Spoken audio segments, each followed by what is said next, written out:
رادیوی آزادلیگ با تکیه به منابعش در حکومت ازبکستان خبر داد که به زودی سیده میرزیویف و دختر کلونی پرزیدنت این کشور شفقت میرزیویف به مقام یاردمچی اول پرزیدنت تعیین می شود. به گفته منابع آزادلیگ، یاردمچی اول عملا در ساختار نو مأموریت پرزیدنت ازبکستان بلندترین مقام خواهد شد و سیده میرزیویف 38 ساله عملا رهبر دستگاه پرزیدنت می شود.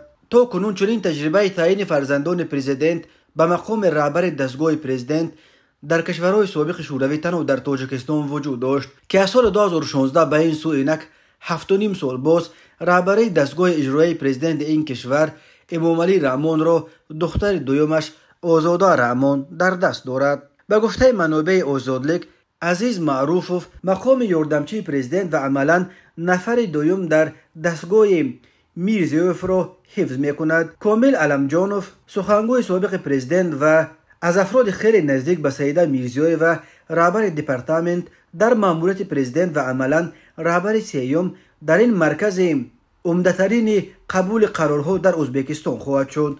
درباره تعیین سیده میرزیویف و کامل علمجانوف به این دو منصب بلند مقامات رسمی ازبکستان هنوز خبر نشر نکردند، ولی خدمات مطبوعات پرزیدنت ازبکستان اخیراً به طور رسمی خبر قبلی رادیوی آزادلیگ درباره برکناری سردار همکنون سابق مأموریت پرزیدنت سردار امرزقوف را تصدیق کرد. سخنگوی پرزیدنت شیرزاد اسدوف در تلگرام کانال خبر داد که با فرمان رهبر دولت مقام رهبر مأموریت پرزیدنت از بین برده شده.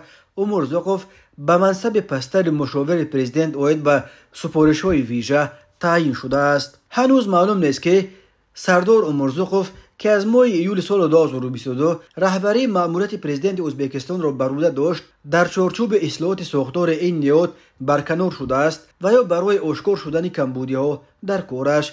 با فرمان شفقت میرزیویف مقام‌های یاردمچی رهبر مأموریت پرزیدنت در ولایت‌ها و جمهوری قرقلپاکستان نیز برهم داده شده است.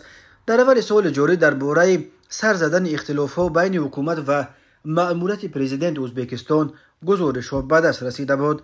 همچنین خبرهای درباره اختلاف نظر بین رهبر دستگاه پرزیدنت سردار امرزقوف و سیده میرزیویف که تا حال رسما در مأموریت پرزیدنت در مقام‌های خیلی پستر مدیر شعبه ارتباط و سیاست اطلاعاتی کار می‌کند به گوش می‌رسید. آزادلیگ می‌نویسد اصلاحات اخیر در ساختار مأموریت پرزیدنت از تقویت مقام و نفوذ دختر کلونی شفقت میرزیویف درک می‌گیرد. سیده میرزیویف اخیراً جهت اصلاح چندین قانون مربوط به حقوق زنان و معارف تشبث کرده بود و این تشبث‌ها در مطبوعات ازبکستان به طور گسترده تبلیغ می‌شد. رسیدن به مقام رهبر دستگاه پرزیدنت را بسیاری از ناظران امور همچون وارث احتمالی کرسی پدرش مطرح شدن سیده میرزیویف تلقی می‌کنند. شفقت میرزیویف که 66 سال دارد همگی 2 ماه پیش بار سیوم پرزیدنت ازبکستان انتخاب شد. اما در عین زمان منتقدان میرزیویف را به خویش و تبارگرایی